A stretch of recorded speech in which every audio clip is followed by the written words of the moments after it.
From the start of the camping trip, something felt off. The sense of unease that enveloped me was hard to ignore.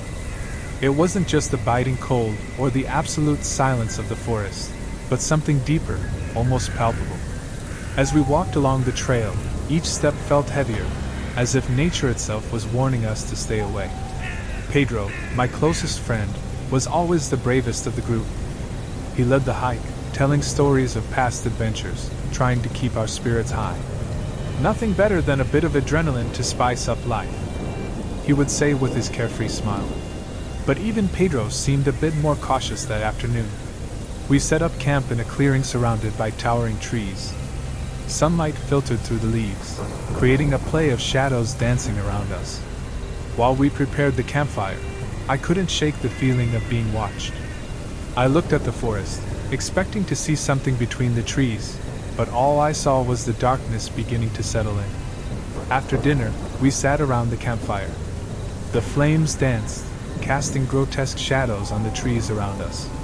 The conversation flowed naturally, but my heart was racing, every sound in the forest making me jump. It must be just my imagination, I thought, trying to convince myself. When night finally fell, the absolute silence of the forest became oppressive. Not even the typical sounds of insects or nocturnal animals were present. It was as if the forest was holding its breath, waiting for something to happen. We huddled in our sleeping bags, trying to find some comfort in the warmth of the fire. It happened in the middle of the night.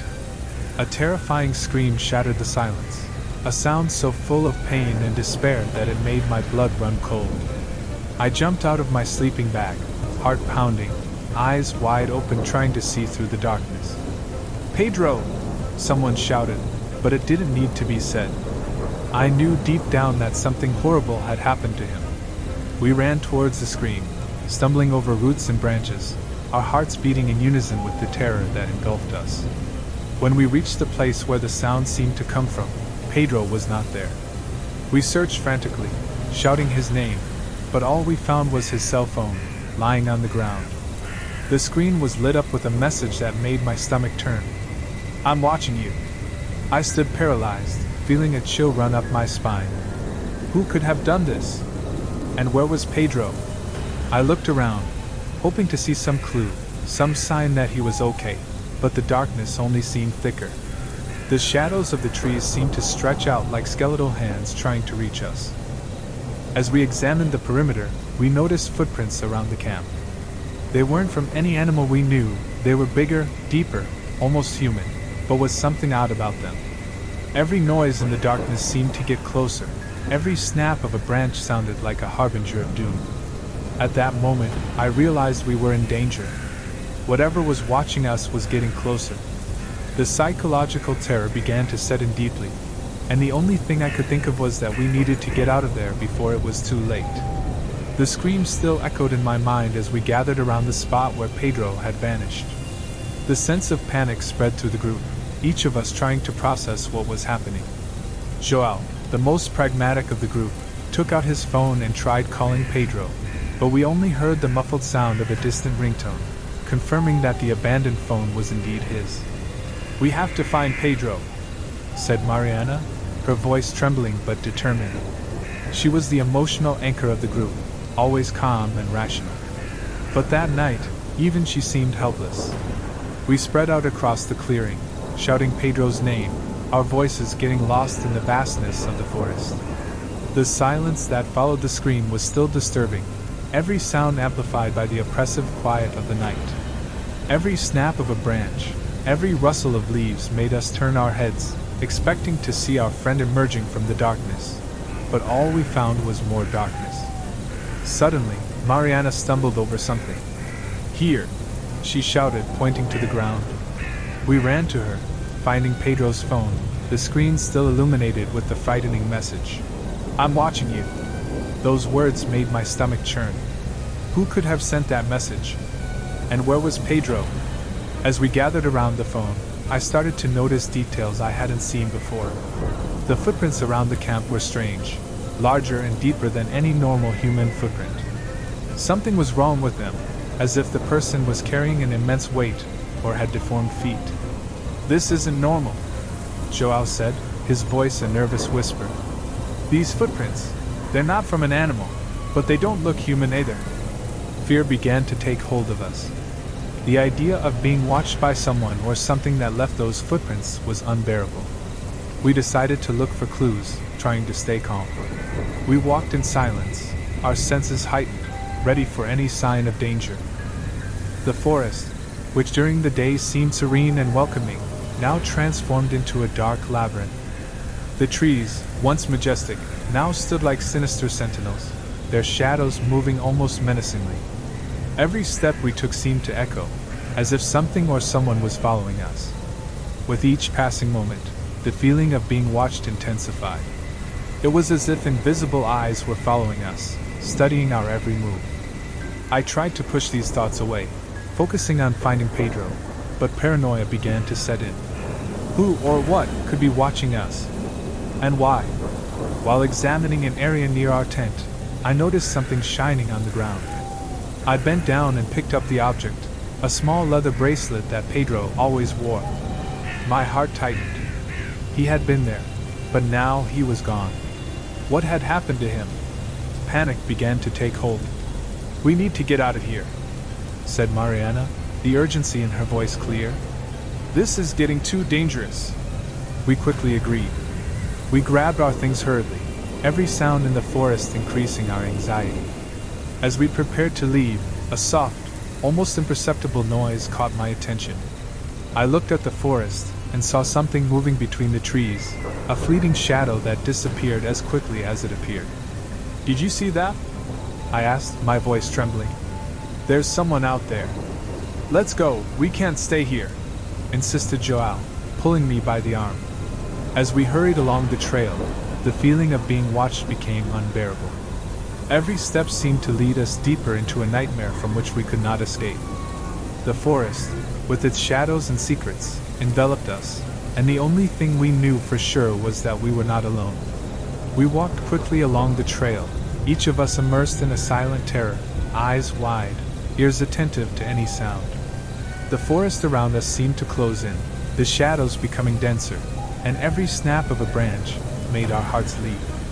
"We need to get out of here," said Mariana, her voice an urgent whisper.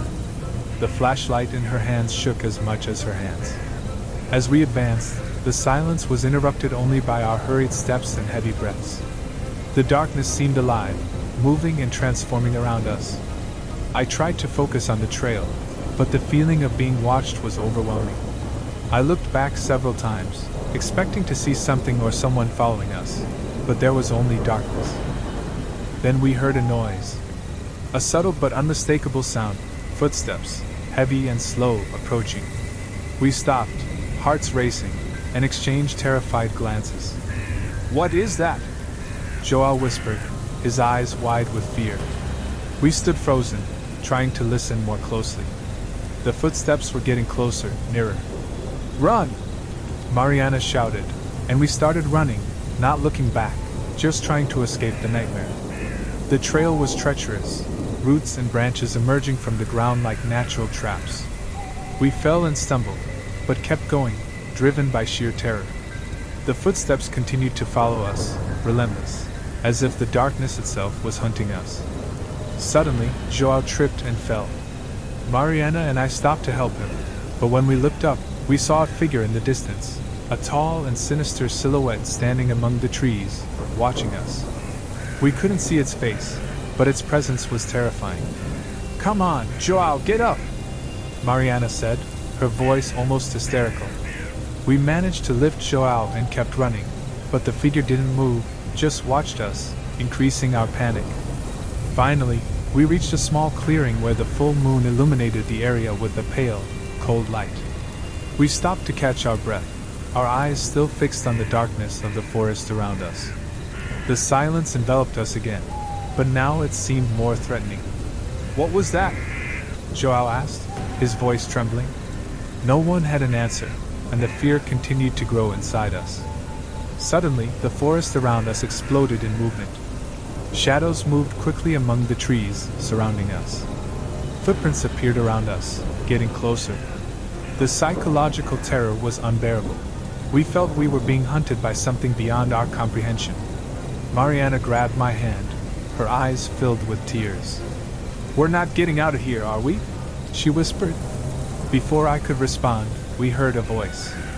A low, whispering voice, coming from all directions at once. "I'm watching you," it repeated like a sinister mantra. The clearing seemed to close in around us. The shadows approached, and the chill down my spine intensified.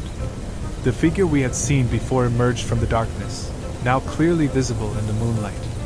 Its face was covered by a grotesque mask, and in its hands, it held something that gleamed in the moonlight, a metallic, sharp object. "Who are you? What do you want?" Joao shouted, but the figure didn't respond. It just advanced slowly, as if savoring our terror. Then, in a desperate act, we ran again. The forest seemed like an endless labyrinth, but we had to try to escape. We ran blindly, not knowing where we were going, just trying to get away from the figure and the shadows that surrounded us. But fate had other plans. As we ran, we stumbled into a ravine and fell. We rolled to the bottom, our bodies aching and scratched. When we finally stopped, we looked up and saw, to our horror, that the figure was there, waiting for us. It approached slowly, and all we could do was back up against the tree. "Please, no!" Mariana cried, but the figure didn't stop. The last thing I saw was the blade glinting in the moonlight, and the chilling sensation of darkness engulfing us.